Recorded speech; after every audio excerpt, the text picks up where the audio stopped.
Bonjour à toutes, bonjour à tous. Aujourd'hui, donc, le retour des chroniques juridiques. Ça faisait longtemps qu'on n'en avait pas fait, Steven. Et on revient aujourd'hui pour une chronique sur les élections américaines, la primaire américaine, de manière à mieux expliquer et à mieux comprendre donc le système de ces primaires qui a depuis traversé l'Atlantique pour le bonheur de Ségolène Royal et pour peut-être le malheur des socialistes, pour nous dire. Nous verrons en 2016, en novembre, si la droite s'en sort mieux. Alors, Steven, j'aimerais d'abord aborder avec un petit peu d'historique. Est-ce que tu peux nous expliquer d'où vient ce système des primaires à l'américaine? Pourquoi est-ce qu'en gros ça a été mis en place? Alors, ce qu'il faut comprendre, c'est qu'aux États-Unis, les partis, enfin les deux principaux partis, démocrates et républicains, sont des partis qui sont extrêmement peu structurés idéologiquement. C'est-à-dire, si on fait un comparaison avec le Parti socialiste et la droite française, on a un parti dit socialiste qui se revendique d'un héritage idéologique du XIXe siècle, qui peut osciller entre un véritable socialisme, de la social-démocratie ou du social-libéralisme. Enfin, il y a un fond qui revient toujours, on va dire, au progressisme, essentiellement. Et de l'autre côté, on a une droite relativement structurée, aussi entre l'orléanisme et le bonapartisme, pour reprendre une classification qui a été faite par René Raymond dans son livre Les droites en France. Aux États-Unis, c'est pas du tout ça. Aux États-Unis, les deux grands partis sont des coalitions. L'électorat juif, l'électorat catholique, nordiste, et le Ku Klux Klan. Non, sans déconner, hein, le Ku Klux Klan, historiquement, jusqu'à Jimmy Carter, à peu près soutient le Parti démocrate. Parce que le Parti démocrate, au sortir de la guerre de sécession, défend le pouvoir des États fédérés contre l'État central. Alors que le parti de Lincoln, le parti républicain, lui, était un défenseur du pouvoir de l'État central, ce qui fait que jusqu'à Jimmy Carter, le sud, la Bible Belt, quoi, était acquis au parti démocrate, même parfois les républicains ne présentaient pas de candidats dans certains États parce que ça servait à rien. Oui, on se rappelle, par exemple, que le vice-président de John Fitzgerald Kennedy, donc Lyndon Johnson, était sénateur à Dallas, avant de devenir vice-président, était sénateur du Texas. Et que c'est pour ça d'ailleurs que JFK était venu à Dallas en 1963, lorsqu'il est assassiné, parce que il rentrait en campagne par le sud, normalement acquise à la cause démocrate, mais qui était fluctuant dans son kennedisme, entre guillemets, puisque Kennedy pensait retirer Lyndon Johnson, refaire un ticket, mais avec une autre personnalité à l'époque. Oui. Alors oui, mais le truc qui se passe, c'est que Kennedy, il était tout à fait représentatif de l'aile progressiste, on va dire, du Parti démocrate. Là où Lyndon Johnson, c'était un Dixiecrat. Donc Dixiecrat, c'est le démocrate du Dixieland, du Sud. On dit Dixie parce que c'est la ligne Mason, je sais plus quoi. Enfin, c'est une ligne entre deux villes, au-dessus de laquelle on a le Sud, enfin le vieux Sud, quoi. Le Sud de autant n'importe le vent. Oui, le Sud d'autant n'importe le vent, exactement, le même. Mais la vie politique américaine est encore largement structurée par la guerre de sécession. Alors après, Jimmy Carter a perdu l'électorat démocrate, a perdu l'électorat sudiste pour ses positions sociétales, notamment sur l'avortement. Et en fait, il a perdu le vote baptiste, qui est extrêmement important dans le Sud, et qui depuis s'est tourné vers le Parti républicain. Alors là, il y a eu des figures assez emblématiques comme Jerry Falwell, qui est un télévangéliste américain extrêmement conservateur, qui a très souvent soutenu le Parti républicain, notamment le président Reagan. Alors le Parti républicain, c'est tout à fait autre chose. Alors en France, de loin, on a l'impression que c'est le rassemblement, on va dire, de la droite la plus conservatrice. Ce qui n'est pas tout à fait exact. Le Parti républicain, alors historiquement, c'est d'abord un parti centralisateur,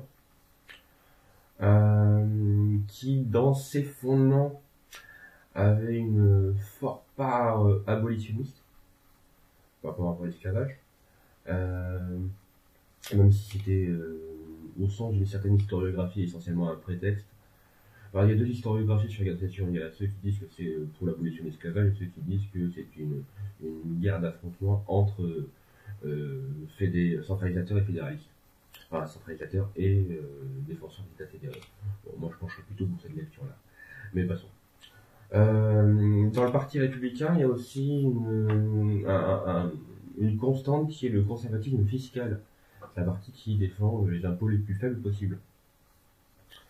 Et puis c'est un parti qui a longtemps été le parti noir, parce que c'était le parti Nicole, tout simplement. Et puis il y a des composantes très particulières à l'intérieur du parti républicain, des tendances idéologiques, là structurées, qui se trouvent à la fois dans le parti républicain et dans un autre parti. Je pense essentiellement à deux tendances qui sont les constitutionnalistes. Le constitutionnalisme, c'est un mouvement politique qui vise au respect le plus strict de la Constitution. Oui, un représentant célèbre à la Cour suprême d'ailleurs, qui vient de décéder, c'était le juge Antonin Scalia. Oui. Oui. Alors après, c'est donc le juge Scalia, il y a toute une controverse sur le fait qu'il n'y ait pas eu d'autopsie, après son décès, enfin bon, c'est autre chose. Le constitutionnalisme, donc, t'as un parti d'ailleurs qui actuellement est en train de faire ses primaires, qui va présenter un candidat. Alors, petit détail, à chaque élection américaine, il y a à peu près entre 12 et 13 candidats. Donc on connaît essentiellement le démocrate, le républicain et parfois un indépendant qui peut sortir du lot, genre Ralph Nader. Mais il y en a beaucoup plus. Il y a donc un candidat constitutionnaliste, il y a un candidat libertarien. Alors libertarien, c'est un truc très particulier aux États-Unis, dont on n'a pas vraiment d'équivalent en France. D'abord parce que pour des raisons anthropologiques, ça ne correspond pas à la vision du monde à la française, qui reste en très colbertiste quand même. Le libertarianisme, c'est des gens qui sont à la fois extrêmement libéraux au sens économique et extrêmement libéraux au sens sociétal. En gros, une phrase qui peut te résumer ça, c'est les libertariens sont pour que les couples mariés homosexuels puissent défendre avec des armes à feu le champ de cannabis dont ils vont vendre le produit. Voilà. Là, ils sont pour la libre circulation des armes, des stupéfiants, et que tu puisses faire à peu près ce que tu veux dans la chambre à coucher, quoi. C'est-à-dire si tu as envie d'être polygame, homosexuel. En rien, tant que tu touches pas aux enfants et aux animaux, ça passe pour un libertarien. Voilà. Il n'y a pas vraiment d'équivalent en Europe. Je sais qu'il y a un parti libertarien en Belgique, je sais qu'il y a Alternative Libérale en France, mais c'est le genre de parti où ils peuvent faire leur réunion politique dans une cabine téléphonique, donc on s'en fout.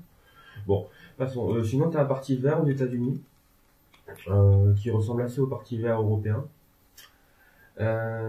Donc ça, c'est les trois gros third parties. Ouais.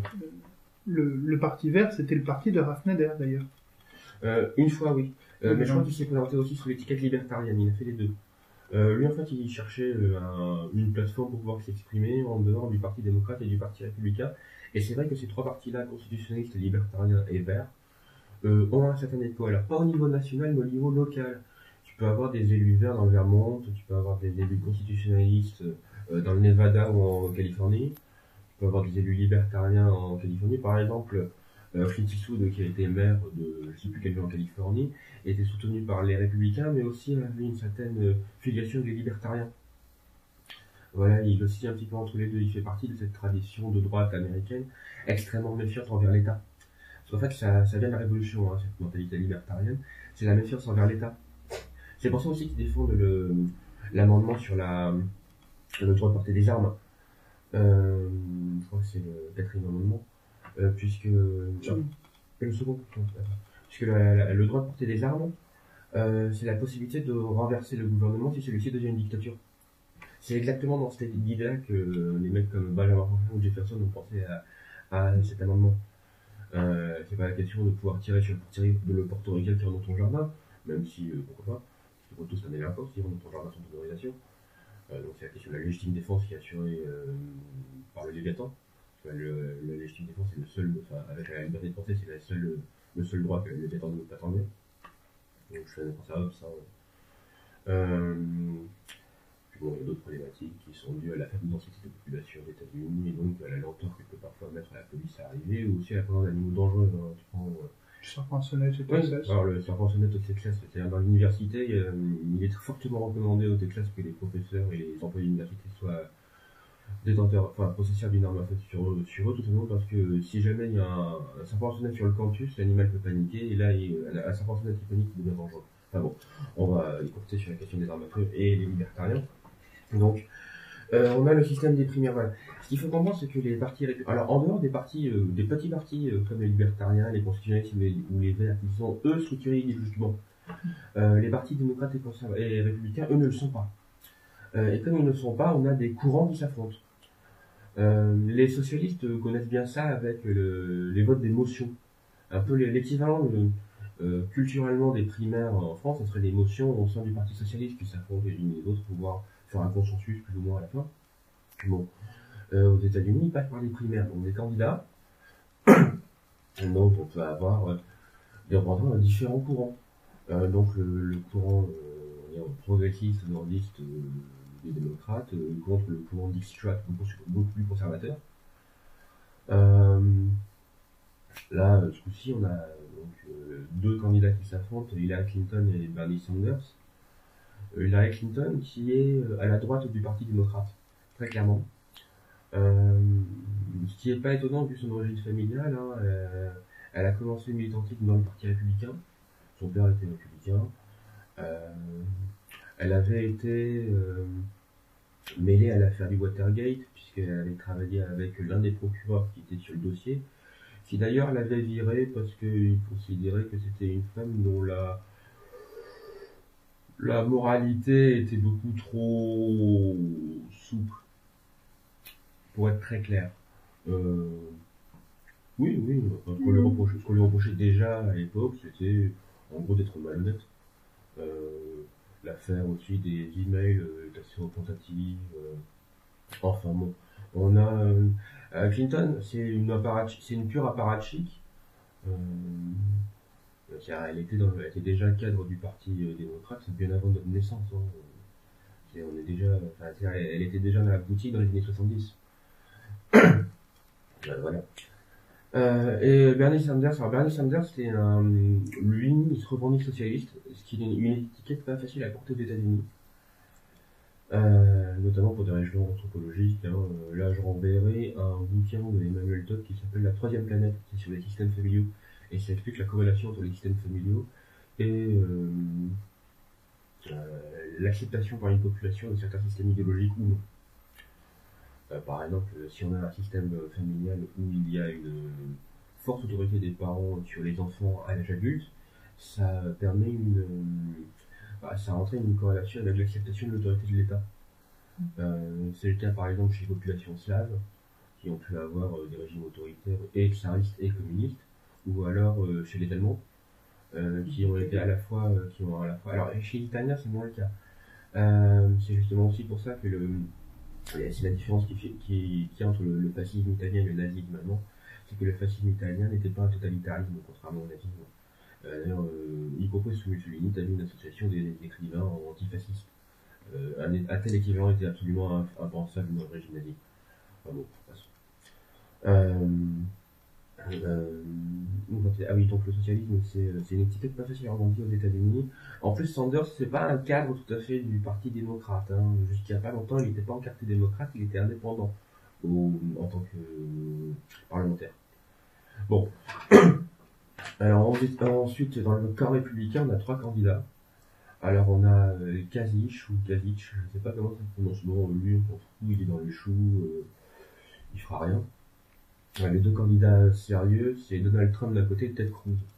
Alors Ted Cruz, c'est un représentant typique de la droite religieuse américaine. C'est un élu du Texas. Et ce qui est intéressant, c'est que c'est un élu d'origine cubaine. Alors le vote cubain aux États-Unis est un vote conservateur, par principe, parce que c'est un vote républicain, pas forcément conservateur, mais c'est un vote républicain par on va dire, vengeance contre la mollesse reprochée à Kennedy dans l'affaire de Cuba. Voilà, notamment l'épisode de la baie des cochons. Donc les Cubains continuent à reprocher au Parti démocrate la position de Kennedy sur l'affaire cubaine. Donc ils votent très largement républicain, et comme c'est un vote, on va dire, assez marqué par le catholicisme, on peut avoir des positions conservateurs au niveau sociétal. Et en plus, les Cubains correspondent tout à fait au mythe de l'immigré qui arrive aux États-Unis pour réussir par le travail. C'est un mythe qu'on n'a pas tellement en France. Mais aux États-Unis, on a complètement, c'est-à-dire quand tu immigres aux États-Unis, c'est parce que tu as envie de te sortir les du cul, tu as envie de bosser. On connaît tous l'histoire du mec qui était nain bossu, qui avait $1 dans la poche et qui s'appelait Adolphe et qui a fini par faire fortune.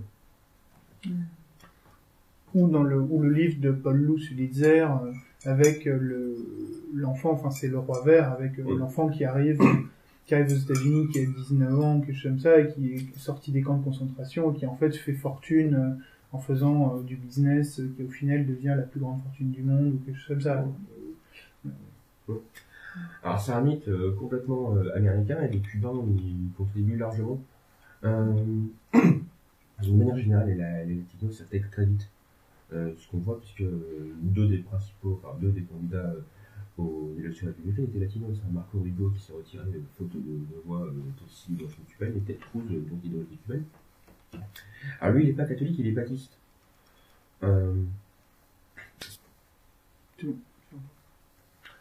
Alors, Ted Cruz, lui, il est baptiste.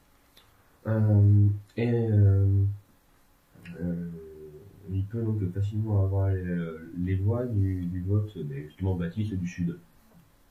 Alors, qui n'est pas suffisant pour gagner l'élection aux États-Unis quand tu es républicain, mais qui est nécessaire.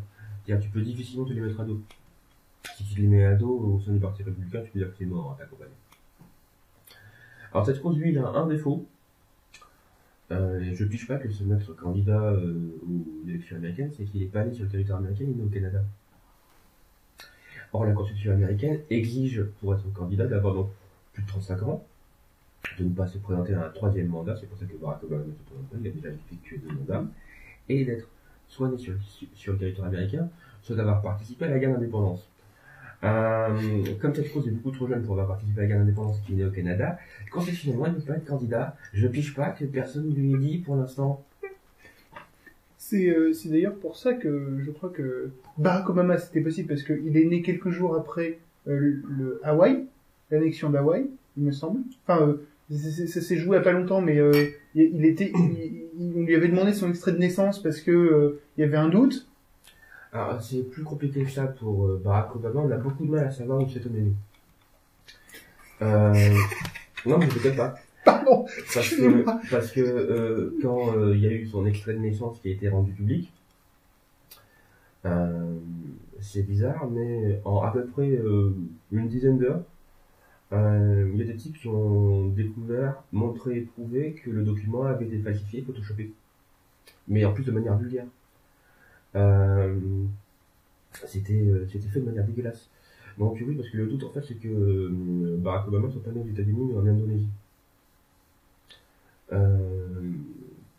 D'où tout le contentieux qu'il y a eu là-dessus, mais il y a encore la contestation de la constitutionnalité de l'élection de Barack Obama. Hein. Et moi, à titre personnel, ça me surprendrait même pas. En fait, constitutionnellement, il n'était pas éligible. Mais bon, c'est pas grave. Juste par rapport à ça, c'était aussi le problème, par exemple, pour Arnold Schwarzenegger, qui n'était pas donc éligible, ça avait été pensé à une époque, puisque ça n'aurait pas été le premier. On se rappelle que Ronald Reagan, pareil, avait été, bien entendu acteur, même si pour beaucoup on s'en souvient pas, mais a été aussi gouverneur de la Californie avant d'arriver en tant que président américain. Ce qui est surprenant d'ailleurs, c'est qu'en fait, effectivement, personne ne lui ait dit, mais surtout que lui-même ne soit pas au courant d'une disposition constitutionnelle qu'il s'engage à faire respecter et à respecter. Oui, mais après, t'as un phénomène aux États-Unis que tu peux avoir aussi en France. c'est arrivé aux États-Unis avant d'arriver en France, c'est le fait qu'il y ait une classe politique assez médiocre, intellectuellement. Bon, il y a le problème de Ted Cruz et de sa probabilité. Alors, là, tu fais la comparaison entre Ronald Reagan et Schwarzenegger. En fait, c'est pas comparable parce que Schwarzenegger est né en Autriche. Les citoyens américains naturalisés est né en Autriche. Nick Reagan est né aux États-Unis, donc la question ne se posait pas. Non, oui, non, mais le fait qu'il soit acteur, gouverneur de Californie, ce qui avait été, il y a eu un nombre, je crois qu'il y a eu un nombre assez important de présidents qui ont été auparavant gouverneurs, mais déjà un nombre, il me semble que Reagan n'était déjà même pas le premier gouverneur de Californie à devenir président. C'est-à-dire que la Californie est quand même un État qui a donné bon nombre de grands hommes, d'hommes d'État aux États-Unis. D'abord parce que c'est l'État le plus peuplé. Oui. C'est un gros morceau à la Californie. Et si demain la Californie devenait indépendante, ce serait la sixième économie mondiale. Ça donne un petit peu une idée du poids du truc. La Californie a les au-dessus. Oui, juste devant ou juste derrière la France. Oui. Notre président ne sait pas si on est cinquième ou sixième. Pouf. Donc la Californie, c'est les deux gros morceaux électoralement, c'est la Californie et le Texas. C'est bon. De toute façon. On a comme ça un problème qui se pose avec Ted Cruz, et puis après le troisième candidat, mais qui pourtant pour l'instant est en tête, c'est Donald Trump. Alors Donald Trump, lui, c'est pas un homme politique professionnel, c'est un type qui vient du milieu des affaires, c'est un milliardaire. D'ailleurs, c'est le type qui arrive à se permettre de faire campagne sans avoir aucune donation. Il finance tout sur ses fonds personnels. J'aime bien la candidature Trump parce qu'elle représente tout à fait une idée très romaine du pouvoir. Un homme riche est incorruptible. Parce qu'il est déjà riche. Oui. C'est exactement ce qu'avait voulu faire Joseph Kennedy aussi avec le clan. Le clan Kennedy, pas le clan avec un K. Donc ce que Joseph Kennedy avait voulu faire, c'est être riche pour pouvoir après être libre politiquement. Parce que pour trouver de l'argent à un homme qui en a déjà, c'est compliqué. C'était, pour ceux qui s'en souviennent, il y avait eu comme ça un scandale sur le FIFA Gate, le scandale de match truqué de football, et un commentateur avait fait remarquer que la question se posait difficilement, puisqu'en fait il n'y avait pas de match à enjeu qui avait été truqué, et il donnait comme exemple, je vais demander à Cristiano Ronaldo ou à Lionel Messi de perdre le match en leur donnant 500 000 euros ou 1 million, et les autres le regardent, non, on gagne 20 millions par an. Donc, 20 millions en salaire, ou 25 millions en salaire, nous, ça nous embête pas, on préfère gagner le match. C'est un peu la même chose avec, effectivement, c'est le fameux triumvirat Crassus, Pompée, César, où Crassus donnait de l'argent à tout le monde pour qu'ils puissent faire ce qu'ils veulent. Et César venait d'une des familles les plus riches de Rome. D'ailleurs, c'est la gens Iulia, puisque c'est Gaius Iulius Caesar.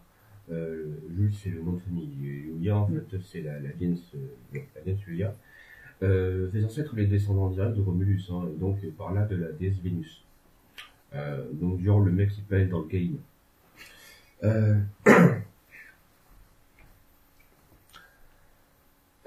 Bon, plus sérieusement.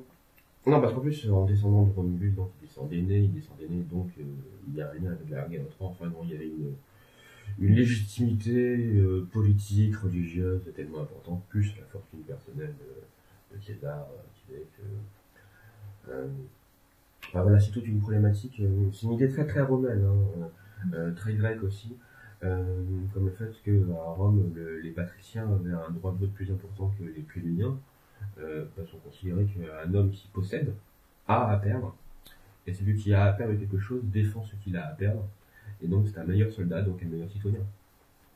Donc on est quelque part dans une problématique très très très, très intéressante d'un point de vue des scientifiques politiques. En tout cas là, c'est très romain, donc ça peut le dire. Qui n'auraient pas compris, j'aime bien Rome. Alors, plus sérieusement, donc Donald Trump, c'est un candidat qui ne vient pas proprement parler du Parti républicain, d'ailleurs, qui a souvent financé des candidats démocrates dans sa vie. Qui a été encarté démocrate d'ailleurs, il me semble. C'est possible. Alors d'abord, une autre chose qu'il faut voir, c'est que, alors on va pas parler de porosité entre les partis, mais il y a une superposition entre l'aile droite du Parti démocrate et l'aile gauche du Parti républicain. Un républicain californien pourrait être plus à gauche qu'un démocrate sudiste. D'ailleurs, ils ont deux expressions aux États-Unis qui sont rigolotes, c'est Dino et Rhino. Rhino, Republican in a name only, R-I-N-O, donc Rhino comme le rhinocéros, sans le H, et Dino, Democrat in the name only, D-I-N-O, et là c'est donc réponse aux dinosaures. Ouais, les dinosaures comme les rhinocéros. Mais en fait, c'est les centristes. C'est les démocrates auxquels on reproche de ne pas être assez démocrates et les républicains auxquels on reproche de ne pas être assez républicains. Comme il y a les Blue Dogs, donc les chiens bleus, c'est les démocrates conservateurs. Par exemple, plein de surnoms comme ça, rigolo. Log Cabin Republican et Log Cabin Republican, c'est les républicains gays. Gays, pas parce qu'ils sont joyeux, hein, parce qu'ils sont homosexuels, hein, c'est pas le cas. Oui, parce qu'on taxe souvent le Parti républicain d'être raciste et homophobe. C'est un parti tellement raciste qu'il a contribué à l'abolition de l'esclavage, et c'est un parti tellement homophobe qu'ils ont un groupe homosexuel à leur intérieur. Donc bon, il faut arrêter aussi les conneries de propagande gauchiste anti-républicain. Bon, pour ceux qui n'auraient pas compris, j'ai plus de sympathie pour le Parti républicain que pour le Parti démocrate.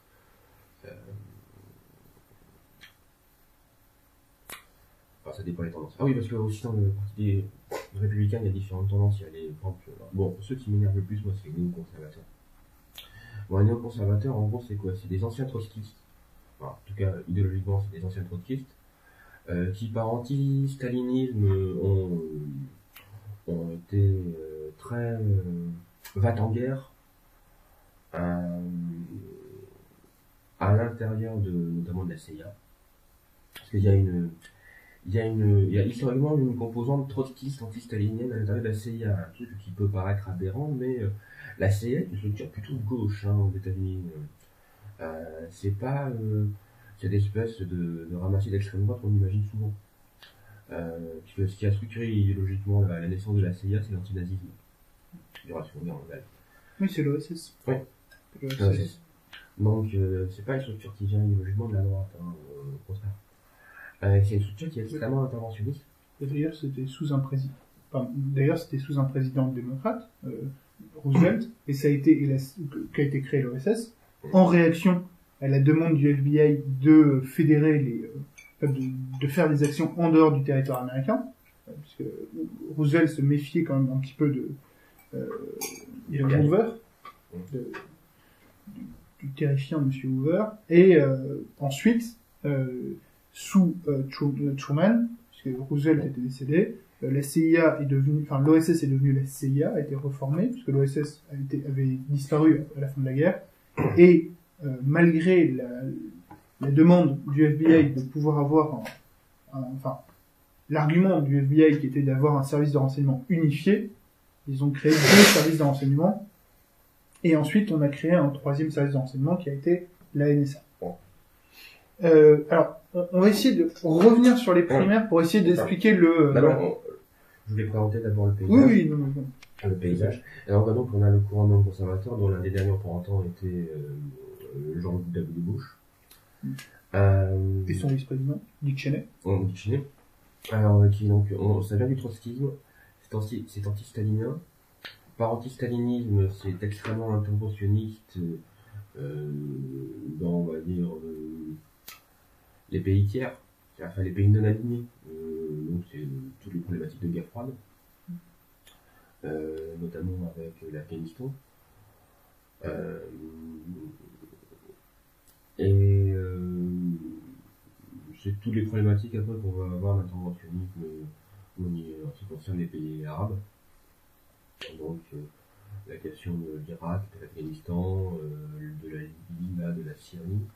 Alors les néoconservateurs, il y en a aussi au sein du Parti démocrate. Par exemple, Hillary Clinton, c'est une néoconservatrice, techniquement, c'est une interventionniste qui a systématiquement défendu des interventions musclée américaine en dehors du territoire.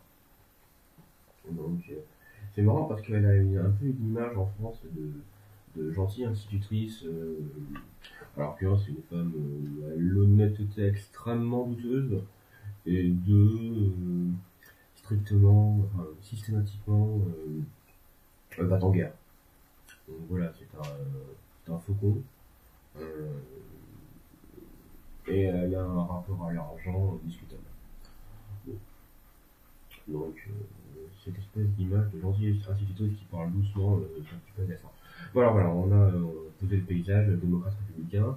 Là, actuellement, on est en train de se faire des primaires. La primaire, c'est quoi? C'est dans cette foultitude de courants à l'intérieur des partis, bah, il faut trouver un représentant. Alors, un représentant le plus efficace. Un représentant efficace aux États-Unis, c'est quoi? C'est un mec au centre. Parce que les élections aux États-Unis, elles se gagnent au centre. Pas toujours, hein, puisque Reagan, lui, ça lui avait été reproché au sein du parti républicain d'être trop à droite.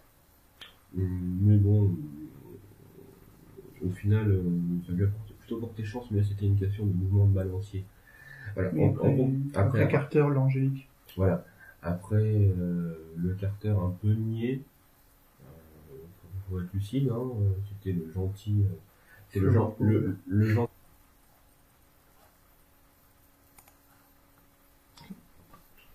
Bon, Carter, c'était le gentil démocrate un peu couillon. Bon. Puis il y a eu le problème de l'Iran, à l'époque.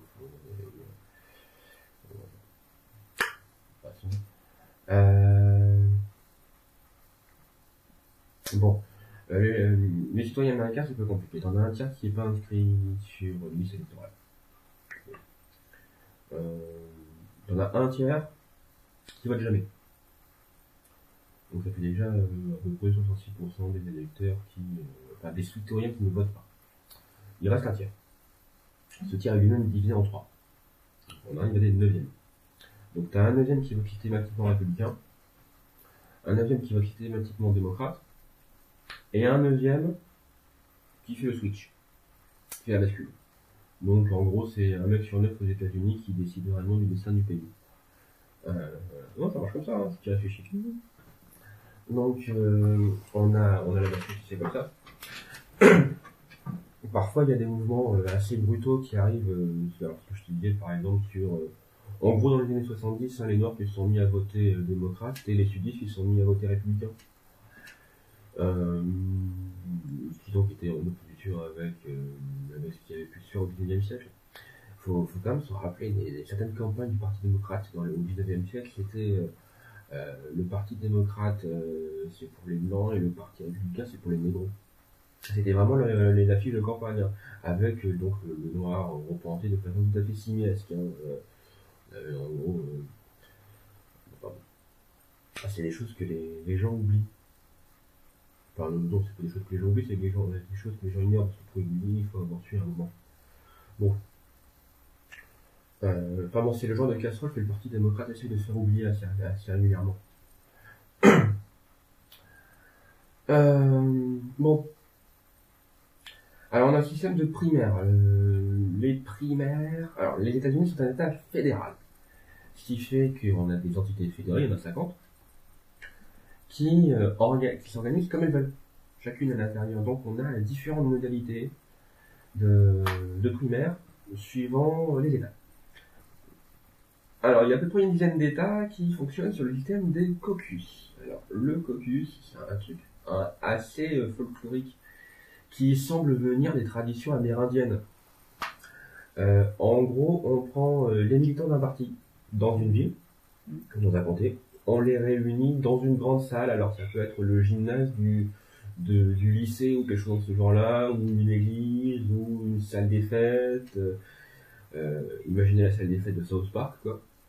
On réunit tous les républicains ou tous les démocrates déclarés, et soit ils votent à main levée, soit ils se mettent à côté du représentant démocrate ou républicain, enfin du représentant démocrate à l'intérieur, enfin chacun entend un des candidats du parti, et on compte combien il y en a autour du candidat, par exemple de Trump ou de Kasich ou de Cruz, enfin, du candidat de Voilà. Ça peut être assez surprenant et déstabilisant pour quelqu'un habitué aux modalités électorales à la française. Comme le vote à main levée aussi. Ah oui, parce qu'un truc qu'il faut savoir aux États-Unis, c'est que quand on est électeur, on est déclaré affilié à un parti, soit démocrate, soit républicain, soit indépendant. Et depuis peu de temps, en Californie, je crois qu'on peut être aussi déclaré libertarien. Puisque un truc qu'on voit aussi, c'est que pour les candidats, il y a un code électoral aux États-Unis par État. Et ce qui est rigolo, c'est que les pages qui concernent les démocrates et les républicains, il va y avoir 3 ou 4, et quand tu es affilié à un autre parti, il va y avoir une 50aine. Tu as beaucoup plus de pages qui concernent les partis tiers que les partis démocrates et républicains, parce qu'en gros, on considère qu'ils sont tellement institutionnalisés qu'il y a une autorégulation. Et surtout que comme c'est les démocrates et les républicains qui font les lois, ils ont envie de se débarrasser le plus possible des partis tiers qui pouvaient leur faire confiance.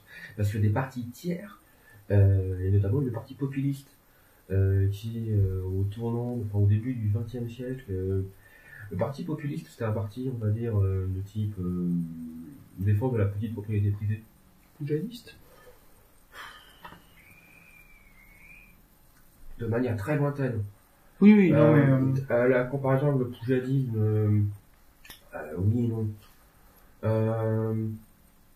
Ça pourrait se faire, mais bon, c'est une défense de la petite propriété qui est un idéal très founding father, quoi.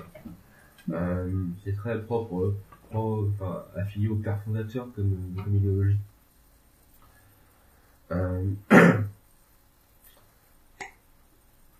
Donc il y a les caucus. Il y a les caucus. Il y a des primaires plus classiques, avec les systèmes de primaires ouverts et de primaires fermées ou semi-fermées.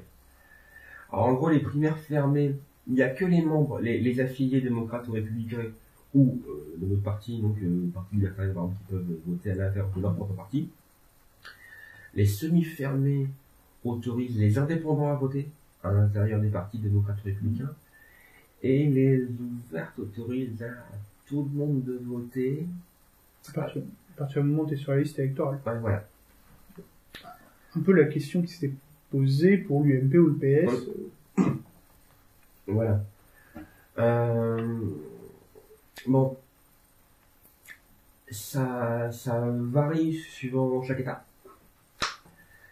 Et ensuite, une fois qu'on a fait le vote, enfin, que les électeurs ont voté au sein des partis, on attribue des représentants du parti. Ces représentants du parti sont répartis suivant différentes modalités, suivant les États. Parfois, si tu gagnes un État, tu gagnes tous les représentants de ton parti. Parfois, lorsque tu gagnes un État, tu gagnes proportionnellement au vote que tu as pu faire. Un truc qui a été constaté à l'intérieur du Parti démocrate, c'est qu'en général, Hillary Clinton gagnait plutôt là où elle gagnait tout, les représentants de son parti, et Bernie Sanders gagnait plutôt notamment dans le New Hampshire, là où il gagnait que proportionnellement à ce qu'il avait dû faire. C'est que lui, quand il gagnait moins. C'était il y a quelques temps, alors c'était fin du mois de mars, début du mois d'avril, il me semble, où on avait, un journaliste avait expliqué que pour que Sanders gagne la primaire, donc là à peu près, on est à peu près certain qu'il a perdu, mais pour qu'il gagne la primaire mathématiquement, il fallait qu'il gagne toutes les élections à venir en ayant au moins plus de 80% des voix à chaque fois. C'est-à-dire au moins 80% des voix à chaque fois. Ce qui était totalement impossible, bien entendu. Mais surtout que les électorats Sanders et Clinton sont très très différents. Sanders, en gros, c'est l'électorat jeune et très à gauche du Parti démocrate. Ça serait pas un bon candidat. J'ai beaucoup plus. Alors, je vais avouer mes sympathies. À l'intérieur du Parti démocrate, j'ai plutôt de la sympathie pour Sanders, et à l'intérieur du Parti républicain, plutôt pour Trump. Parce que c'est les deux candidats anti-establishment. Pas pour les mêmes raisons, mais c'est les deux candidats anti-establishment. Qui correspond aussi à une certaine tradition populiste américaine. Il y a un populisme de gauche et un populisme de droite aux États-Unis. Trump qui correspond aussi au jeffersonisme qui m'est cher, c'est-à-dire la méfiance envers l'État central. C'est un anti-Washington, qui correspond à une certaine tradition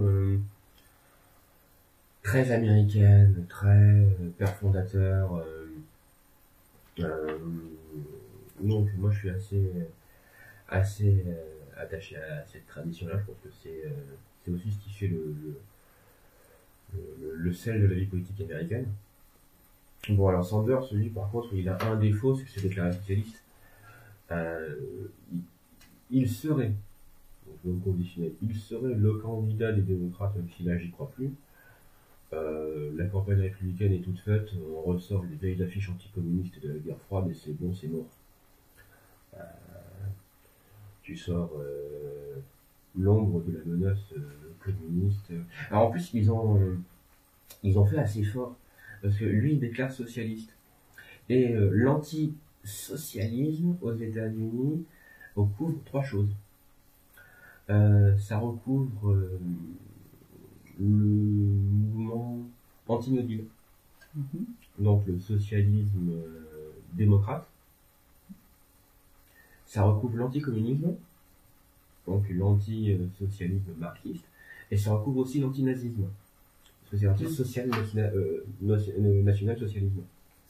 Donc, quand tu es anti-socialiste aux États-Unis, tu es à la fois antidémocrate, anticommuniste et anti-nazi.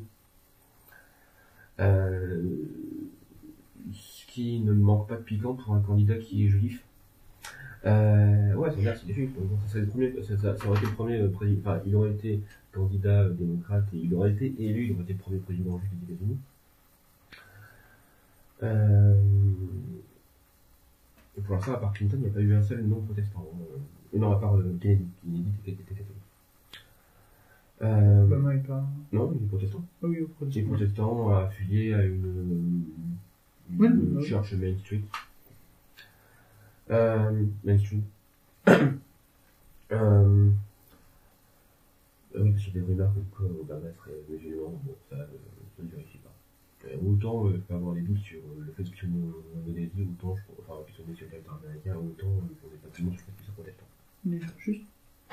Juste une question par rapport à ça. Est-ce que le fait d'être né dans une ambassade américaine compte quand à l'étranger, par exemple, mettons un exemple idiot, Madame Clinton est élue présidente, elle vient en voyage en France avec sa fille Chelsea, et Chelsea commence à perdre les os à l'Élysée et on la transporte d'urgence à l'ambassade américaine pour que son enfant naisse.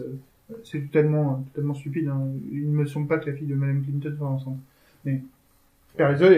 Est-ce que donc elle accouche d'un enfant? Est-ce que cet enfant pourrait par la suite se présenter aux élections présidentielles américaines? Est-ce qu'il serait considéré comme étant né aux États-Unis? Alors, si je ne m'abuse, il y a une extraterritorialité des ambassades, ce qui fait qu'elles sont rattachées à l'État de l'ambassade, enfin de l'ambassade. Ça me semble pas impossible, après j'ai pas d'exemple en tête.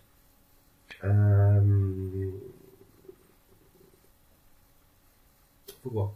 Après, moi je ne souhaite pas spécialement que Chelsea Clinton accouche dans une ambassade pour que son gamin puisse être un troisième Clinton. Ah putain, parce qu'en plus... En quatrième, peut-être que Chelsea sera... Oh mon dieu, quelle horreur. Je commence à avoir des palpitations. Non, parce que Clinton, William, alors je vais pas dire Bill parce que j'ai pas gardé les cochons avec lui, donc je vais dire William, mais c'est pas de ma faute si ses parents lui ont donné un prénom qui fait que ses initiales soient DC.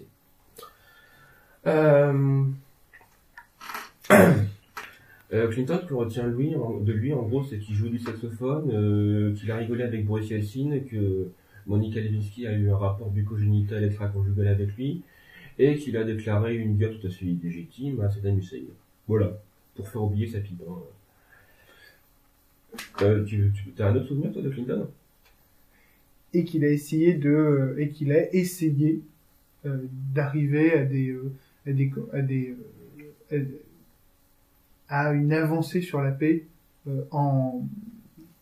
entre israélo-palestinienne et qu'il est intervenu en ex-Yougoslavie où l'Europe était en train de se prendre méchamment les pieds dans le tapis et où on avait des problèmes quand même d'épuration ethnique en ex-Yougoslavie où il a quand même fait envoyer des casques bleus histoire que ça soit un petit peu moins la forme en poigne. Un petit peu. Ouais, du coup, 8 ans. en s'abattant la gueule grave des Serbes, alors que il n'y avait pas plus de raison d'être sévère avec la Serbie qu'avec la Croatie ou les Bosniaques. D'autant plus que Madeleine Albright, en tant que juive ayant été sauvée par des Serbes durant la Seconde Guerre mondiale, aurait pu faire preuve d'un peu plus de reconnaissance. Enfin, il y a un truc qui s'appelle la reconnaissance du ventre, hein, quand les gens t'aident, et c'est quoi, alors ça va être de l'après. Enfin bon, passons.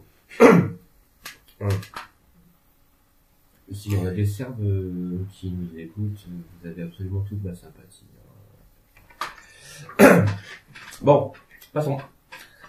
Bon, on a...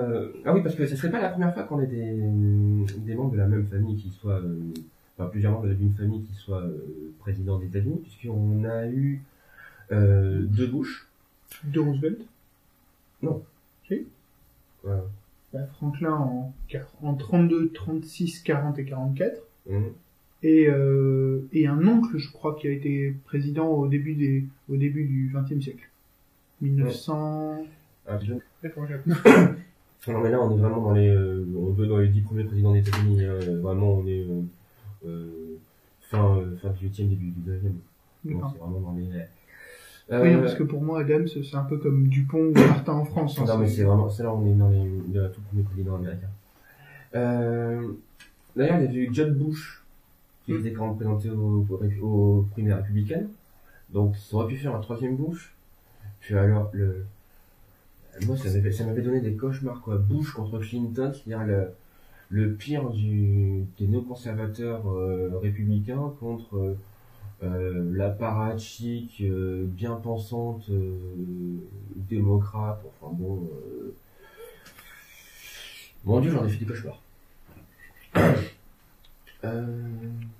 Bon, que Chelsea Clinton puisse devenir candidate d'ici 20 ou 30 ans et qu'elle nous pondre un truc qui est pour être candidat à la 4e génération. Enfin, t'imagines l'horreur.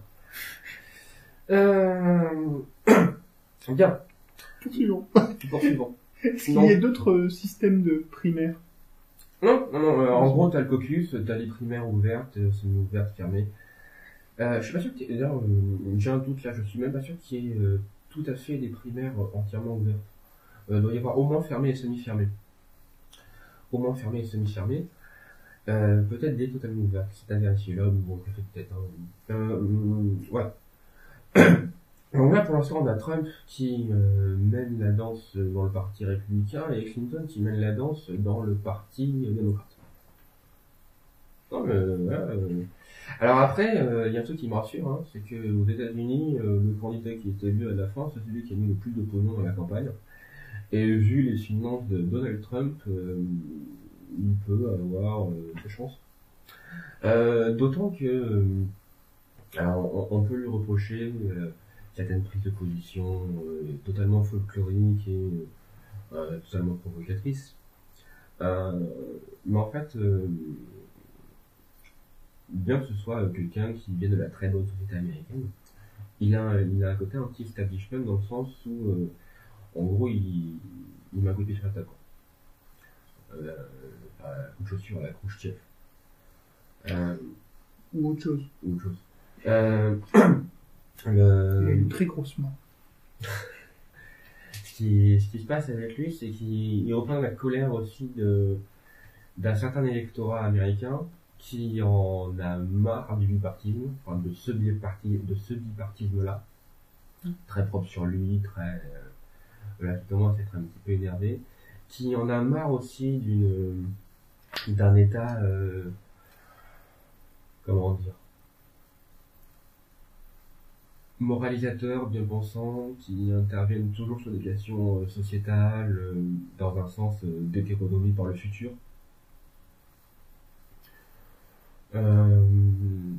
Qui peut en avoir marre d'une certaine hypocrisie post-New Left. Donc la New Left, c'était ce courant de la gauche sociétaliste, on va dire, né sur les campus américains, qui était féministe jusqu'à haïr les hommes, antiraciste jusqu'à haïr les blancs, défenseur des droits LGBT jusqu'à dire que les homosexuels sont tous des enfoirés, les hétérosexuels sont tous des enfoirés, enfin bon, cette espèce de truc typiquement Tumblr, quoi, au final, c'est à la nouvelle, à la fin, t'as Tumblr, quoi.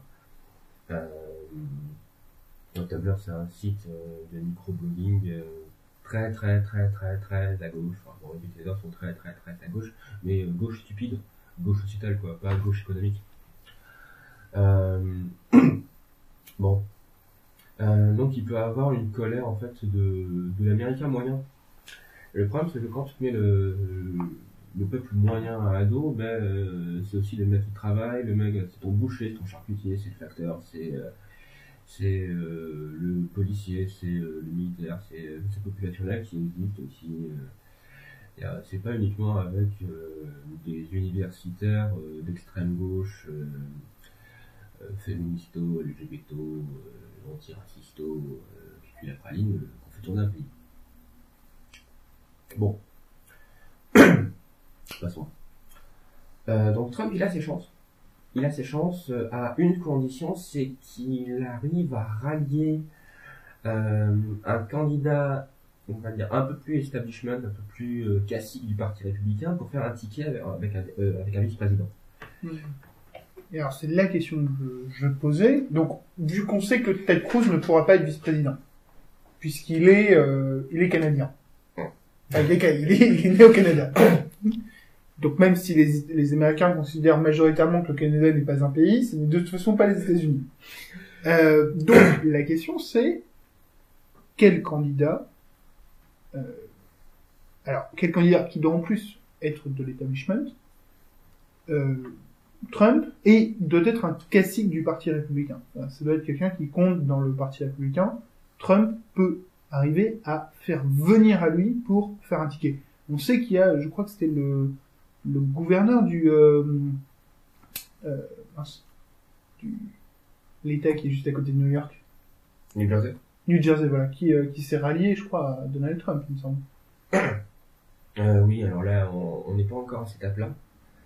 D'abord parce qu'en gros, si jamais il gagne les primaires républicaines, alors il y a différentes possibilités qui s'offrent aux républicains si jamais Trump gagne. Qu'il y a un candidat bis. Là, ça veut dire qu'ils vont perdre les élections. Parce qu'il y a eu plusieurs fois deux candidats démocrates, ou surtout deux candidats démocrates à des élections. Il y avait par exemple UAP Lang qui s'était présenté contre Roosevelt, je crois. UAP Lang, c'était un gouverneur de Louisiane démocrate, typiquement Dixiecrate, tendance populiste, qui à l'époque voulait faire perdre l'autre candidat démocrate en disant oui, les républicains vont tellement foutre la merde que aux prochaines élections j'aurai un boulevard. Bon, entre temps il s'est fait assassiner, donc il n'a pas pu. Mais il y a un film d'ailleurs avec Sean Penn sur la vie de UAP Lang.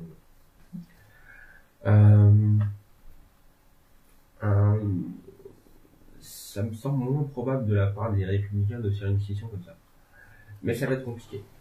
Alors après, le truc qui, moi, me ferait marrer, vraiment, ça serait un ticket Trump-Palin. Là, on partirait sur un trollage d'enfer. Mais le truc en plus, c'est qu'on reproche à Trump d'être trop à droite. Alors, c'est plus compliqué que ça. D'être trop à droite sur des questions sociétales, notamment par exemple la question de l'immigration. Ce qu'on reprochait aussi à Sarah Palin. Ce qui est paradoxal parce que, alors, bon, je vais faire mon ancien marxiste de base. Ouais. Bon, chacun a ses défauts. J'ai le même. La défense de l'immigration, c'est libéral. Libéral au sens économique.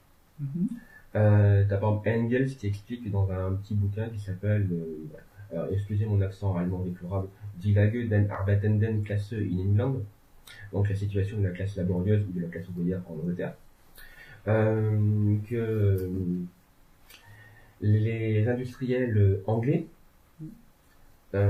cassaient les salaires et les grèves en faisant venir en masse des Irlandais. ce qu'on trouve aussi dans le Germinal de Zola lorsqu'il y a une grève et qu'on fait venir des Belges. L'immigration, Marx disait, l'immigration, c'est l'armée de réserve du capital. D'ailleurs, quand tu fais venir des immigrés, tu fais augmenter la demande d'emploi sur le marché du travail. Donc, tu peux baisser les salaires.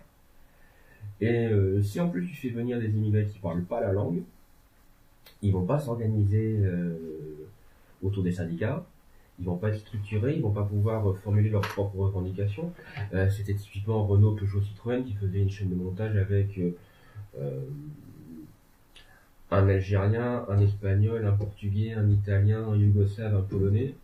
Du coup, les mecs ils parlaient pas entre eux sur la chaîne de montage. Donc quand tu ne parles pas sur ton lieu de travail, tu t'organises pas en syndicat, puis si tu maîtrises pas la langue, si tu n'as pas accès aux textes juridiques, au code du travail, enfin il y a toutes ces choses-là.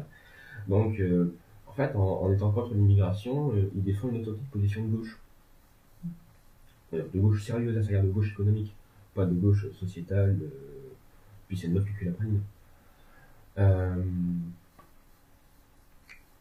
Je peux te prouver par la grille de lecture marxiste qu'en fait Trump est le candidat le plus à gauche du Parti républicain. C'est cool, non? Non mais ce qui est vrai, c'est que par contre, sur certaines positions, Trump est, si ce n'est démocrate, tout du moins centriste dans le système américain, puisqu'il a des positions qui sont... et c'est ce qui d'ailleurs est un avantage pour Trump pour l'élection présidentielle, c'est que il peut aller chercher des indépendants. Et c'est peut-être en fait la raison pour laquelle il ira prendre une personne du parti républicain qui sera plus centriste, enfin, qui sera plus rhino que néocon, c'est-à-dire d'avoir quelqu'un qui peut lui permettre de rassurer les indépendants.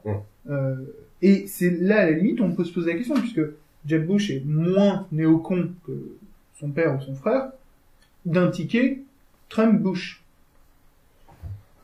Ce qui mettrait d'ailleurs dans 8 ans Jeb Bush sur les rails pour une candidature. Ouais, c'est une possibilité, ça. Pourquoi pas. Alors après, moi, Trump, c'est un candidat qui m'intéresse parce que, notamment pour sa position à l'international, puisqu'il il est plutôt sur une doctrine Monroe, côté non-interventionniste à l'étranger. Bon, il a pu dire des choses comme si Kadhafi et Saddam Hussein étaient encore vivants, le monde se porterait mieux. Ce qui semble assez lucide. Alors bon, on peut reprocher évidemment à Saddam Hussein et au parti Baas et à la Jamahiriya de Muammar Kadhafi d'avoir été deux systèmes pas exactement démocrates. Ouais, on n'est pas dans la démocratie libérale à la scandinave, mais au moins on avait des États en paix. On avait des États qui garantissaient les libertés religieuses, parce que l'Irak baathiste était un État laïque. On est sur la tradition du nationalisme arabe des années 70. Oui. Qui d'ailleurs avait un nombre minimal de députés juifs et de députés chrétiens préservés, c'est-à-dire garantis. C'est-à-dire qu'il y avait au minimum un nombre minimum de députés qui devaient représenter les juifs, les chrétiens, etc. Ce qui n'est d'ailleurs, par exemple, pas le cas dans une démocratie, entre guillemets, qu'est l'État d'Israël, qui n'a pas un nombre minimum de députés arabes pour représenter les Palestiniens israéliens. Oui, alors, c'est marrant, je voulais pas aller sur ce terrain-là, pourquoi pas. Ce qu'il faut voir, c'est que le nationalisme arabe essaye de construire des nations sur des pays communautaires. C'est le cas en Syrie, c'est le cas en Égypte avec Nasser. C'est encore le cas en Syrie avec l'autre parti Baas. Avec les Assad père et fils. C'est le cas du Liban. C'est le cas de tout un tas de pays comme ça qui essayent de construire une stabilité politique avec la prise en compte de différentes composantes. C'est le cas de l'Iran aussi. Parce que l'Iran a un quota minimum de députés juifs, de députés chrétiens et de députés zoroastriens. Oui, non, pardon. La constitution iranienne prévoit qu'il y ait 3 députés au minimum chrétiens, 3 députés au minimum juifs et 1 député au minimum zoroastrien. Le zoroastrisme étant la très vieille religion iranienne. Oui, c'est l'Iran. L'Iran, je suis pas sûr qu'ils aient eu ça, mais par contre c'est un État laïque qui garantissait les droits des chrétiens. Enfin, actuellement, supprimer Saddam Hussein d'Irak, c'est directement la cause d'un génocide anti-chrétien et anti-yézidi. Le yézidi, c'est le vieux paganisme kurde. Il y a encore à peu près 20% de la population kurde qui est de ce vieux paganisme d'origine indo-européenne, indo-iranienne essentiellement. Et là, on est sur un génocide, très clairement, c'est-à-dire on a de la purification ethnique anti-kurde et on a de la destruction totale, d'ailleurs, de groupes culturels qui préservaient une identité multimillénaire religieuse, donc le yézidisme kurde et avec le christianisme. Oui, le vieux christianisme donc des débuts, qui a été évangélisé, je crois, par saint Thomas, il me semble. C'est possible. Je sais que les chrétiens d'Inde revendiquent la filiation avec saint Thomas. Donc, entre la Palestine et l'Inde, qui sont passés par l'Irak, ça semble pas absolument absurde. Après, c'est aussi un patrimoine culturel linguistique, c'était les derniers à parler araméen, qui était la langue du Christ. Il y a des paroles d'ailleurs chrétiennes d'Irak, enfin chrétiennes, en région parisienne, quelques-unes. Donc, si vous voulez entendre la langue que parlait Jésus à l'époque, il faut aller là-bas. En plus, ce sont des liturgies absolument magnifiques, donc je vous encourage plutôt d'aller voir. Alors, pour en revenir simplement pour conclure sur les élections américaines, donc effectivement donc on a vu Trump qui est plus dans l'obligation de trouver un ticket avec un candidat de l'establishment. Pour Clinton, ce sera peut-être plus un candidat du centre du parti, de l'aile un peu plus à gauche du parti. De toute façon, c'est difficile de trouver plus à droite. Donc, est-ce qu'il y a un candidat qui pourrait se dégager pour ce ticket-là? C'est facile, ça serait Sanders. Je peux pas te mettre d'accord. Si, ouais. Justement. C'est là, ça dépendra de si Hillary Clinton est aussi intelligente qu'elle le pense ou pas.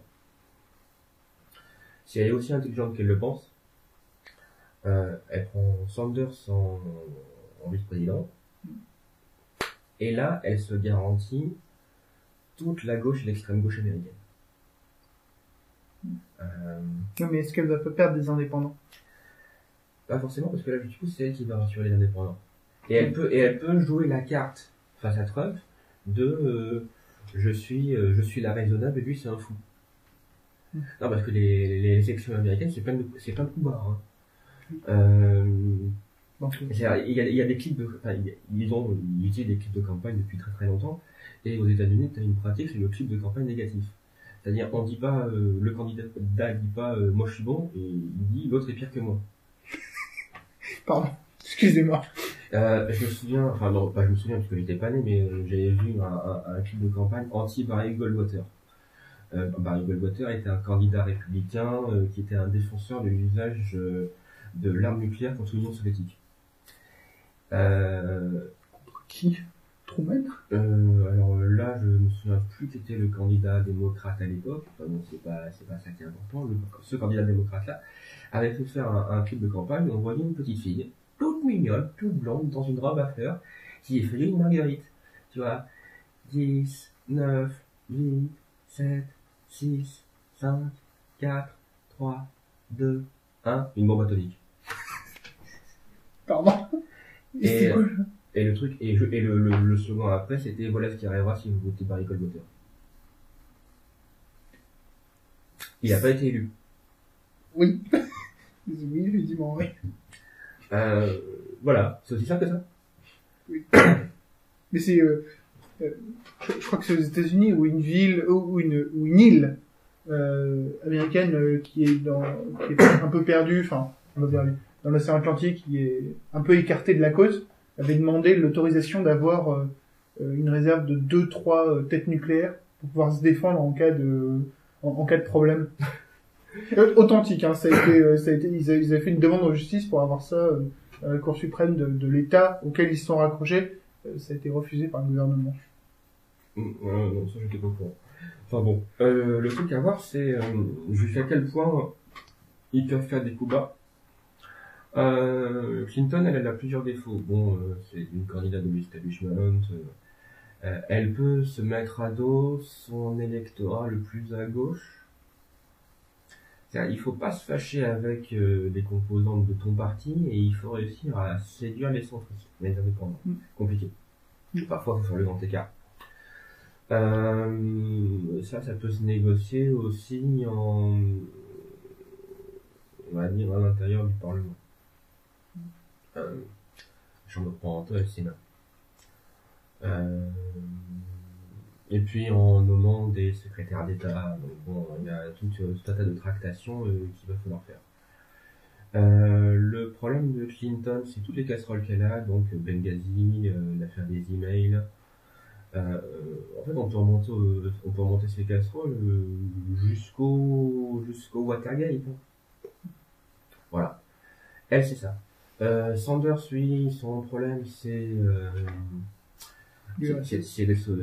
qu'en gros, il se présente, les républicains font une campagne anticommuniste, voire anti-nazi, parce qu'en fait, ils avaient anti-national-socialiste, et ça passe. Il réanime à la fois la guerre froide. Il y a un républicain qui fait campagne à la fois sur la Seconde Guerre mondiale et la guerre froide, dont il peut gagner.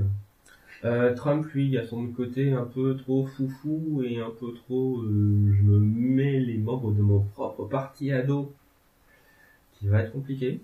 Avec ses grosses mains. Voilà. Et Ted Cruz, lui, le problème c'est que il est pas né en Amérique. Donc voilà. Donc l'affrontement le plus logique ce serait Trump-Clinton. Je sais pas comment ça va se passer, ça dépendra des coups bas, ça dépendra de comment la campagne va être menée, ça dépendra aussi de si Trump est capable de se modérer. Et alors, juste une question, il est aujourd'hui, bien que ce soit relativement improbable, vu que normalement Ted Cruz ne peut pas se présenter, il est à peu près acté que Trump n'aura pas le nombre de voix obligatoire à la convention, c'est-à-dire qu'il n'aura pas la majorité absolue des voix, à cause des différents, des votes éparpillés, Rubio, etc. Il est possible que Clinton n'ait pas la majorité absolue des voix. Qu'est-ce qui se passe dans ces cas-là aux conventions? Puisqu'on explique, donc c'est en juillet, ou c'est par là, c'est juillet-août, les deux grands partis, républicains et démocrates, se réunissent chacun dans une ville, ont une convention avec tous les représentants qui ont gagné chaque candidat, et les représentants, globalement, élisent le candidat, et sachant que les représentants ont normalement l'obligation de voter pour le candidat pour lequel ils ont été désignés. Plus compliqué. Parce que justement, il peut y avoir notamment les représentants qui ont été gagnés par Rubio, par exemple, ou Ben Carson, je sais pas si on a vu, enfin bon. Du coup, comme ces candidats-là sont hors course, ils peuvent se rallier à un autre candidat. D'ailleurs, alors juste après les primaires, il y a les élections, à proprement parler. Là, je vais faire un petit topo sur les élections. Oui. Les élections, c'est pas compliqué, ce sont des élections au suffrage universel indirect à un tour. On vote une fois, on vote pour des représentants qui vont voter pour ton candidat. Mais c'est pas un mandat impératif. Oui, d'où le fait que, par exemple, Bush ait pu être élu en ayant moins de voix que Al Gore. Non, c'est pas ça la question. Enfin, oui. Ça c'est vrai, mais le truc c'est que ton candidat, si tu votes pour le parti républicain dans ton état, et que donc l'état est remporté par les républicains, il est possible qu'un des représentants décide de voter démocrate. C'est déjà arrivé dans l'histoire constitutionnelle, enfin l'histoire politique américaine, qu'un représentant décide de voter pour l'autre parti. D'accord. C'est pas un mandat impératif, c'est un mandat représentatif. Okay. Donc il n'est pas obligé de voter. Alors en général, il y a une discipline de parti telle que le type fait, mais quand il y a une grave crise à l'intérieur du parti, notamment ce qu'on pourrait imaginer avec Donald Trump. que des représentants républicains décident de voter démocrate. C'est pas impossible du tout, puisque c'est déjà arrivé. Voilà, donc là c'était juste un petit topo. Donc on peut imaginer qu'il y ait des représentants à l'intérieur des partis républicains et des partis démocrates qui décident de se reporter sur un candidat ou sur un autre, notamment ceux qui ont été élus pour soutenir un candidat qui n'est plus en lice. Voilà, c'est assez simple. Alors après, on sort là de 2 mandats Obama, donc de deux mandats démocrates. Une alternance vers les républicains semble pas illogique. La dernière fois qu'un parti a fait 2 fois, a gagné 3 fois de suite les élections, c'est les républicains avec Reagan 2 fois puis Bush, et avant les démocrates, alors les démocrates c'est 32, 36, 40, 44 Roosevelt et 48 Truman, donc 5 fois d'affilée. Mais avec 4 fois, mais avec 4 victoires de Roosevelt qui était D'ailleurs, c'est pour ça qu'il y a eu la modification de la Constitution pour que tu puisses plus faire plus de 2 mandats d'affilée. Enfin, plus de 2 mandats tout court, puisque Clinton avait demandé s'il pouvait faire un mandat en tant que vice-président et puis revenir en tant que président, et ça lui a été refusé. Vraiment. Après, ce qu'il faut voir, c'est que il y a eu par exemple une très forte mobilisation ethnique pour Obama. Donc en gros, il a eu un très fort vote noir et latino. Le problème, c'est que le vote latino ne sera pas acquis ad vitam aeternam aux démocrates. En gros, les latinos votent démocrates pour des raisons identitaires de défense de l'immigration. Mais ils sont conservateurs. Ils sont catholiques. Et quand ils sont pas catholiques, ils se convertissent à des églises baptistes ou évangélistes ou pentecôtistes qui sont encore plus conservatrices que l'église catholique. Donc bon, typiquement de Cruz, hein. Oui. Et l'autre truc, c'est que il y a un embourgeoisement rapide des latinos. Ils s'intègrent très vite à la société américaine. Notamment parce qu'ils sont sur le mythe de l'immigrant. Ce mythe qu'il y a eu en Europe avec les Allemands, les Irlandais, les Polonais, les Tchèques, toute la diaspora juive, les dessins animés Fievel, sur la souris juive qui migre aux États-Unis. Voilà. Donc c'est un mythe qui justifie l'immigration. Il y a très peu des sociales aux États-Unis. Enfin, il y a un système social beaucoup moins important, donc les gens n'immigrent pas en Amérique pour les allocs, ils immigrent pour bosser. Donc il y a un embourgeoisement des latinos, de l'autre cubain qui est républicain, et il y a le poids donc des églises, et puis avec l'embourgeoisement, il y a le discours antifiscal qui finit par séduire des latinos, quoi, tout simplement. Donc ils disent, moi j'ai bossé, donc j'ai pas envie qu'on me prenne mon argent pour en glacer des films. En gros c'est ça, le discours antifiscal. Il peut y avoir une démo, alors il peut y avoir donc d'un côté le vote latinos qui n'est pas définitivement acquis aux démocrates. Parce que l'idée c'est de donner le droit de vote les démocrates défendent depuis un certain temps l'idée de donner le droit de vote aux non-citoyens américains. Dans l'espoir que les immigrés votent pour eux. Voilà, sauf que les immigrés qui réussissent ne votent plus pour eux. Ceux qui votent pour eux, c'est les immigrés qui n'ont pas réussi. Voilà. Et ensuite, il peut y avoir une démobilisation de l'électorat noir, qui est acquis aux démocrates depuis les années 70, à peu près, je dirais, peut-être les années 60.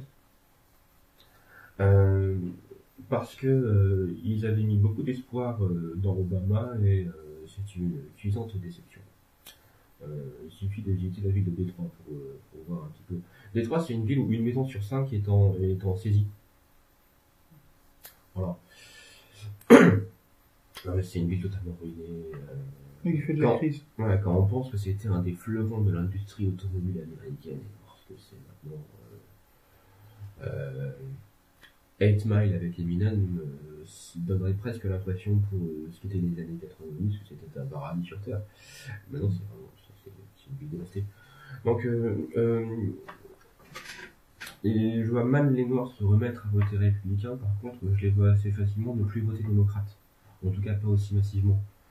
Parce qu'ils sont déçus. Obama a largement déçu son électorat noir. Et Clinton, je ne vais pas forcément remobiliser les Noirs sur certaines personnes. Donc, ce qui est rigolo, c'est que c'était une élection qui était prévue comme étant la plus chiante du XXe siècle, avec un Bush 3 contre Clinton 2, contre Sarkozy, donc un président sortant contre un président revenant. C'est le point commun de Sarkozy avec DiCaprio, The Revenant. Non, elle est marrante. Mais on peut avoir tout à fait le Parti Socialiste qui décide de ne pas se suicider en présentant un autre candidat que François Hollande. Martin Aubry. Non, j'ai dit de ne pas se suicider. Martin Aubry, non. Bah, tu veux que ce soit qui d'autre Macron, il est pas socialiste. Valls, il est trop à droite. Valls, il est trop à droite, mais justement, je suis pas sûr que les électeurs de gauche soient capables d'un coup se reporter sur le candidat de droite. Par contre, qu'une partie de la droite sécuritaire se reporte sur un Valls avec un discours un peu musclé qui se trouve pour Clémenceau, ça peut marcher. Le seul défaut de Valls, c'est d'être le Premier ministre sortant. Il démissionne. Il gagnera jamais. En tant que Premier ministre, il gagnera jamais. Non, par contre, il démissionnerait maintenant. Il démissionnera pas. Oui, parce qu'il c'est Valls. Il serait malin, il démissionnerait maintenant. Il se poserait en candidat de rupture à l'intérieur de son parti. Et là, il pourrait gagner, en séduisant une partie de la droite. Oui, mais c'est Valls, il se prend pour Clémenceau, et Clémenceau ne démissionne pas. Clémenceau envoie l'armée sur les grévistes. Oui. Mais le truc, voilà, moi je serais d'ailleurs je postule, en tant que conseiller. Valls, ce serait malin où il aurait des conseillers intelligents. Il démissionnerait maintenant, il se positionnerait en tant que candidat de rupture. Et il pourrait gagner l'électorat sécuritaire face à un Juppé assez facilement. Juppé, s'il passe pour un mou, c'est un centriste du parti Les Républicains. Et il pourrait même gagner sur un Sarkozy, parce que Sarkozy s'est décrédibilisé sur la question sécuritaire. Si Sarkozy a perdu lors de sa deuxième candidature, c'est parce qu'il a déçu, l'électorat, le peuple qui se lève tôt, parce qu'il n'a pas relancé l'économie. Et 2, il a déçu la droite sécuritaire parce que mine de rien, t'as mais l'avantage de Juppé, qu'il est considéré comme compétent. Je vais un petit peu reprendre le micro quand même 2 secondes, et pour conclure, c'est qu'il est compétent, il est jugé compétent, il est jugé, on considère que c'est un homme d'État, et il lui sera pas forcément difficile de rappeler que il a été parmi les gouvernements les plus à droite, les plus conservateurs qu'a présenté la droite.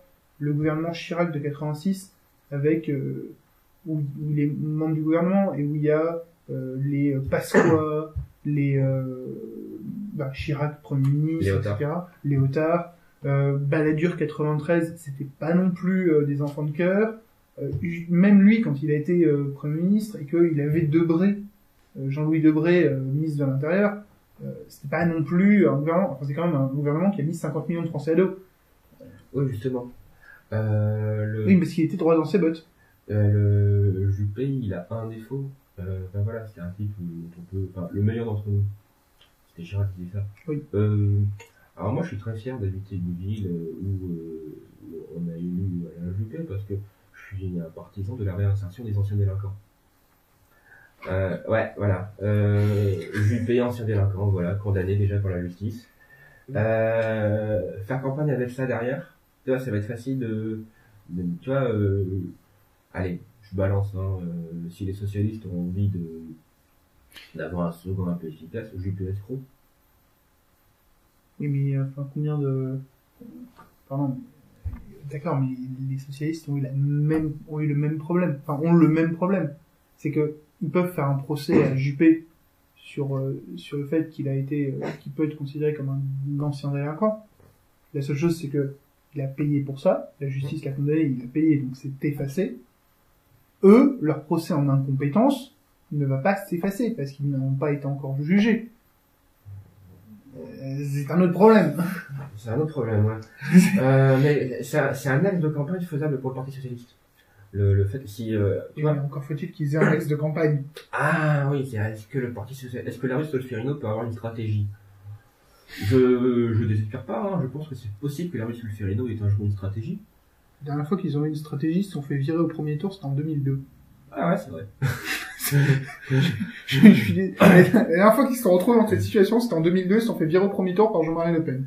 Il y avait un truc qui avait été constaté par rapport à la campagne de Hollande, c'était à chaque fois qu'il parlait, il perdait des points. Donc à la fin de sa campagne, c'était ne plus rien dire. C'est pas Hollande qui a gagné, c'est Sarkozy qui a perdu. Alors, par contre, on va simplement s'arrêter là, puisque c'est déjà très très long et que je pensais qu'on ferait juste un petit quart d'heure sur les élections américaines. Donc, on a beaucoup débordé. C'était très intéressant. Merci Steven. On essaiera d'en refaire d'autres en fonction. Si à l'occasion tu peux préparer quelque chose sur le système, je pense que ça t'amusera follement, sur le système politique libanais, le système constitutionnel libanais. Je sens que ça va t'amuser follement. Toi qui as été un grand artisan de la création du système constitutionnel du Gejap, un jour on vous fera une émission là-dessus, vous comprendrez pourquoi est-ce qu'on se marre à chaque fois qu'on en parle. Et je vous promets que ce coup-ci on fera des schémas parce que c'est incompréhensible sinon. Donc voilà, merci Steven et puis à très bientôt. Alors juste voilà, un petit mot. Donc voilà, on a là une élection à enjeu parce que elle n'est pas gagnée d'avance. Elle n'est pas gagnée d'avance des deux côtés. Aux États-Unis comme en France d'ailleurs. Oui. Aux États-Unis, c'était là la comparaison que je voulais faire. Donc on revient sur la question américaine. Donc on a une élection probablement Trump contre Clinton. Alors oui. Bon, là, c'est l'enjeu. Et puis, juste, je voulais finir sur l'anecdote, parce qu'on a une dizaine de partis qui se présentent aux États-Unis. Donc, on a le parti constitutionnaliste, on a le parti libertarien, on a le parti vert. Il y a un Nutrition Party, le parti de la nutrition. Celui-là m'a beaucoup fait rire. Il y a un parti socialisme et liberté, un truc dans ce genre-là. Donc, il y a des trotskistes, plus ou moins, si j'ai bien compris. Il y a un American Freedom Party. Bon, eux, c'est des néo-nazis, hein. Pour être très clair. Qu'on voit dans les Blues Brothers, non? Non, c'est le parti. Là, c'est le parti nazi américain. Pardon. Il y a plusieurs partis néo-nazis aux États-Unis. Parce que bon, liberté d'expression permet que. Voilà. Donc, il y a différents partis. Comme ça, il y a un parti des vétérans. Ça m'étonnerait pas que ce soit plutôt un parti conservateur, mais conservateur anti-interventionniste. Parce qu'au bout d'un moment, les vétérans, ils en ont marre de se faire expulser la gueule dans des pays qu'ils connaissent pas. Ils seraient pas capables de se situer sur une carte, donc ils ont envie de rester chez eux et de défendre leur pays. Pas les intérêts du lobby du carbone industriel et pétrolier. Donc voilà, on a plein de partis qui pèseront pas, mais bon, c'est intéressant et surtout ça montre que la vie politique américaine est plus complexe que ce qu'on a l'habitude de penser. J'incite tous les auditeurs à suivre cette campagne, à aller voir et les médias conservateurs et les médias progressistes aux États-Unis, les deux. Puisque comme ce sont des médias anglais, anglais A-N-G-L-E accent aigu, qui ont un angle, pas anglais au sens britannique. Parfois, ils ont des lunettes déformantes. Bon. Je trouve cette élection vraiment passionnante. Et après, je ne dis pas que ça va bien se finir, mais en tout cas, c'est intéressant. C'est à peu près, je trouve ça aussi intéressant que ce qui peut se dessiner avec les élections présidentielles françaises actuelles. Parce qu'on ne sait pas quel est le républicain, quel est le candidat des républicains qui va présenter. Sarkozy, Juppé, Bruno Le Maire, bon là j'y crois pas. Jacques Millard, bon j'y crois pas non plus. Et on sait pas... Fillon. Fillon. Fillon, porte de sortie hein, pour le parti des Républicains. Et parti socialiste, on ne sait pas encore qui vont présenter le candidat national, ça serait Hollande, c'est le président sortant, mais c'est se tirer une balle dans le pied. Valls, pourquoi pas. Martine Aubry, ouais. Harlem Désir, ça pourrait être drôle. Harlem Désir en Obama français. Bon, on finit sur cette blague. Voilà. Et si nous pouvons vous conseiller des journaux, nous allons vous conseiller, pour suivre cette campagne, le Washington Post, le Boston Globe, New York Times, le New York Times, et bien entendu, alors juste pour les éditos, bien entendu, le New Yorker. Voilà. Je vous remercie et je vous souhaite une bonne continuation. Merci Steven encore. Bonne continuation et à la prochaine. Voilà. Merci. Ciao.